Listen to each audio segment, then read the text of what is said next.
Transferring money from a 1inch wallet to Cash App involves several steps as they operate on different platforms and support different currencies. Here's how to do it. Convert crypto to fiat. Cash App doesn't support direct transfers of cryptocurrencies like those in your 1inch wallet. First, you need to transfer your cryptocurrency to an exchange that supports crypto to fiat conversions. Send crypto to an exchange. Open your exchange account and find your deposit address for the cryptocurrency you want to send.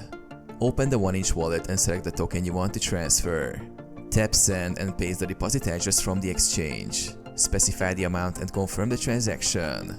Make sure you have enough native cryptocurrency to cover gas fees. Sell crypto for fiat. Once the crypto arrives in your exchange account, sell it for fiat currency. Follow the exchange's instructions to convert your crypto. Withdraw to Cash App. Link your Cash App account to your bank account. Withdraw the fiat currency from the exchange to your linked bank account. Once it reaches your bank, deposit it into Cash App.